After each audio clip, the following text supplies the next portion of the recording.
வணக்கம் நண்பர்களே. திமுக தன்னுடைய ஆட்சியை காப்பாற்றுவதற்காக எந்த எல்லைக்கும் செல்லும் அப்படின்னு ஒரு பேச்சுங்க நிலவுது, பேசுபொருளாக இருக்கிறது. எந்த எல்லைக்கு செல்லும்? பேச்சுரிமையை முதலில் நசுக்கும். பத்திரிகையாளர்கள், பிரிண்ட் மீடியாவோ, சேட்டலைட் மீடியாவோ, முக்கியமாக யூடியூப்போ ஆட்சிக்கு எதிரான சில கருத்துக்களை ஆதாரங்களுடன் தெரிவித்தால் கூட அது தங்களுக்கு அவமதிப்பு ஏற்பட்டு தேர்தல் அரசியலை பாதிக்கும், 2026 தமிழக சட்டமன்ற தேர்தலை பாதிக்கும் என்பதால் எந்த எல்லைக்கும் சென்று அவர்களை அடக்க முயற்சி செய்யும். என்ன அவசியம் வந்துச்சு? எந்த எல்லைக்கும் போகிற அவசியம் ஏன் வந்துச்சு அப்படின்னா, 2 காரணங்கள் முக்கியமாக பார்க்கப்படுது. அந்த 2 காரணங்கள் என்ன? ஒன்று, தற்போது இருக்கும் அமைச்சர்கள், தமிழக அமைச்சர்கள் மீது இருக்கும் வழக்குகள். 2வது மிக முக்கிய காரணம் அதுதான். அதை நான் 2வது சொல்லியிருக்கக்கூடாது, முதல்ல சொல்லியிருக்கணும். ஆனால் நான் பட்டியலில் போட்டதில் 2வது காரணம் என்ன? தன் மகனை எப்படியாவது முதல்வர் நாற்காலியில் அமர வைக்க வேண்டும். யார்? இப்போ இருக்க முதல்வர் ஸ்டாலின், தமிழக முதல்வர் ஸ்டாலினுக்கு இந்த எண்ணம் இல்லாமல் இல்லை. இதெல்லாம் ஒன்றும் சிதம்பர ரகசியம் சொல்லுவாங்கள்ல, அப்படி ரகசியம்லாம் இல்லை. எப்படியாவது மகனை முதல்வர் நாற்காலியில் உட்கார வைக்கணும். ஏன்னா 2026 தவற விட்டால் அதுக்கப்புறம் இவங்க வர்றதுக்கான வாய்ப்புகள் மிக மிக குறைவு. காரணம் என்ன?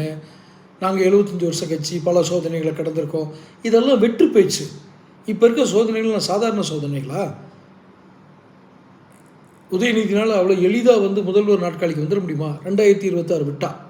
ஏன்னா அதுக்கப்புறம் விஜய் போட்டிக்கு வருவார். கட்சியில் இருக்க சீனியர்களே அவங்களுடைய ஜூனியர்களை வச்சு போட்டி போடுவாங்க.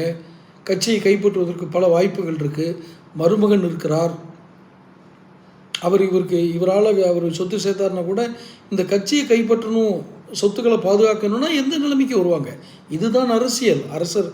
அரசர் காலங்களிலிருந்து நடக்கக்கூடிய ஒரு அரசியல். இதையெல்லாம் தெரிந்து தான் எந்த எல்லைக்காவது போய் எப்படியா காப்பாற்றிடணும். யாரை? இந்த ஆட்சியை காப்பாற்றிடணும். யாரையும் இல்லை, வேற யாரையும் இல்லை. ஸோ தங்கள் அமைச்சர்களை காப்பாற்ற வேண்டும். இல்லை என்றால் மிக கடுமையான சிறைவாசங்களை அனுபவிக்க வேண்டியிருக்கும். ஏன்னா வழக்குகள் அப்படி இருக்குது. நேரு மேலே போட்டிருக்க வழக்கு பாருங்கள். அமலாக்கத்துறை பகிரங்கமாக கடிதம் எழுதுகிறது டிஜிபிக்கு, ஐயா அவர் மேலே எஃப்ஐஆர் போடுங்கன்னு. ஆனால் சவுக்கு சங்கரை உடனே எஃப்ஐஆர் போட்டு கைது பண்ணிடுவாங்க. இந்த முரண்பாட்டிலிருந்து நாம் தெரிந்து கொள்வது, இந்த ஆட்சியை காப்பாற்ற இப்போது இருக்கும் அரசு எந்த எல்லைக்கும் செல்லும். ஆதலால் எல்லோரும் விழிப்புடன் இருங்கள். விழிப்புடன் இருங்கள் என்பது என்ன? இந்த ஆட்சியை அகற்ற வேண்டுமா, இல்லை வேறு நல்ல சாதனைகள் இருந்தால் தொடர வைங்க. அது உங்கள் விருப்பம். தொடர்ந்து சேனல் பாருங்கள், சப்ஸ்கிரைப் பண்ணிக்கங்க, நோட்டிஃபிகேஷன் பெல் பதிவு பண்ணுங்கள். பேசுவோம்.